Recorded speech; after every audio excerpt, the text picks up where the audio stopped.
ስጋዬና ነፍሴ በኔ ያመፀው ድንገት እግዚአብሔር ችሎት ፊት በከፈቱት ሙግት እማውቀውን ሁሉ ቃሌን ለማሰማት እንድቀርብ ታዝዤ በገብርኤል አንደበት አሻፈረኝ ብዬ ቀርቼ ሳለሁት ቁጭ ብዬ ተቤቴ ሳላስበው ድንገት ሚካኤል የቤቴን ጣራውን ገንጥሎ ሳጥናኤል መስኮቱን አሽቀንጥሮ ጥሎ በሁለቱ ፈቃድ በሬ ተሰባብሮ በደመና ግረሙቅ እግሬ ተጠፍሮ በሰባት ዙር ጉም ሁለት እጄ ታስሮ በሰባተኛው ወር ሰባተኛ ሌሊት ሰባተኛው ሰማይ ሰባተኛ ችሎት እንደ ወንጀለኛ ቀረብኩኝ ተግዜር ፊት። ሚካኤል ቀኝ እጄን ሳጥናኤል ግራውን ክንድና ክንዴ ላይ ጨመደው ይዘውኝ ተዚያው ተችሎቱ ሰማይ ላይ ተክለውኝ እንደ ተማከሩ ሁለቱም ባንድ ቃል እግዚአብሔር ይመስገን ይኸውና ቀርቧል አሉና ለእግዚአብሔር ወደ እኔ ጠቁመው በማላውቀው ቋንቋ እርስ በርስ አውርተው ሚካኤል ወደ ቀኝ ያኛው ወደ ግራው እኩል ሰባት እርምጃ ተራምደው ቆሙ በተጠንቀቅ ፊት ለፊት ተፋጠው።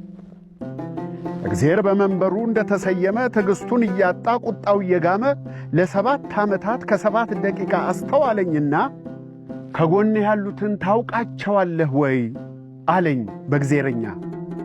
የቶቹን ጌታዬ አልኩት በአማርኛ። ወዲያው በግራዬ ዞሬ ብመለከት ሥጋዬን ከጎኔ ተገትሮ አየሁት። በሆዴ ደንግጬ በስመ አብ ልል ብፈልግ ሆዴን ውስጥ ያጣሁት። እንዲህ በእግዚአብሔር ችሎት ማዋረዱ አናዶኝ መለመላ ግንዱን መቆሙ ሰቅጥጦኝ ሥጋዬ ስባቱ ግማቱ አሳፍሮኝ ልርቀው ልሸሸው አላውቀውም ልል ስል እርቃኗን ቆማለች ነፍሴ በቀኝ በኩል። ሽምቅቅ ልላልኩና በነፍሴ ርቃንነት መሸማቀቄን ነፍሴን ከኔ ያጣሁት። በግራ ሥጋዬ በቀኝ ነፍሴ እኔ መሃል ሆነን ሰባተኛው ሰማይ ሰባተኛው ችሎት የቀረብንበትን ገብርኤል እንዲያስረዳ ጉዳዩን በዝርዝር በችሎቱ ዳኛ ታዘዘ በእግዚአብሔር። ከተቀመጠበት ገብርኤል ተነሳና ከሰማይ የሚበልጥ ሰማያዊ መዝገብ ገልበጥ አረገና አንገቱን አቅንቶ ችሎቱን ቃኘና ያን የሰማይ ዶሴ እያገላበጠ ጉዳዩን በዝርዝር አብራርቶ ገለጠ።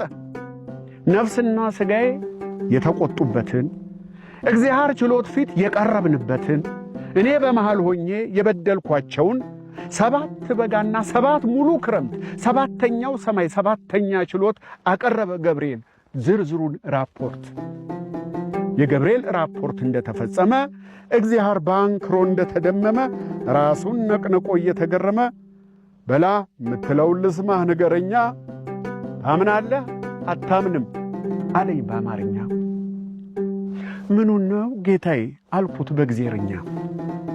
እግዚአብሔር ያለ ወትሮ ከት ብሎ ስቆ በትሩን አኑሮ ካባውን አውልቆ ዘውዱን አስቀምጦ ተገርሞ ተደንቆ ምኔንም አየና ይንከተከት ጀመር ተደሞ እንደገና። ሰባት በጋና ሰባት ሙሉ ክረምት ሲነበብ የኖረው ወንጀሌ ባይገባኝ እግዚአብሔርን አሳቀው። ችሎት የታደመው ሁሉም አብሮ ሳቀ። ሚካኤል ደስ አለው፣ ገብርኤል ፈነደቀ፣ ሳጥናኤል ዘለለ፣ ቤልዜቡል ቧረቀ።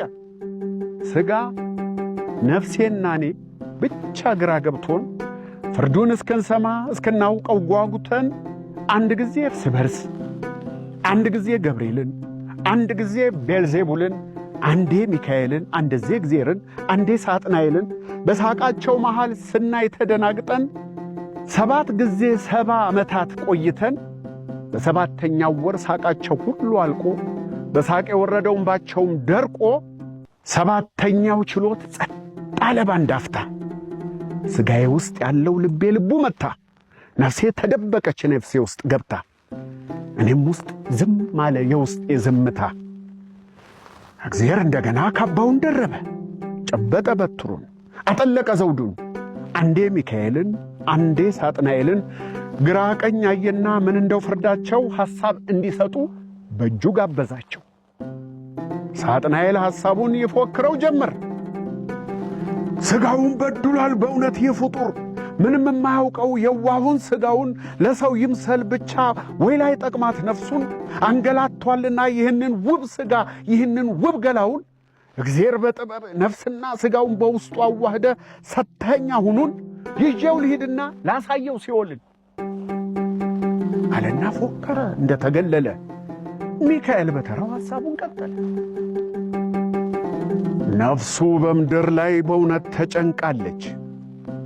ከዚህ ሥጋ ጋር መኖር አልፈልግም ልቀቀኝ ብላለች።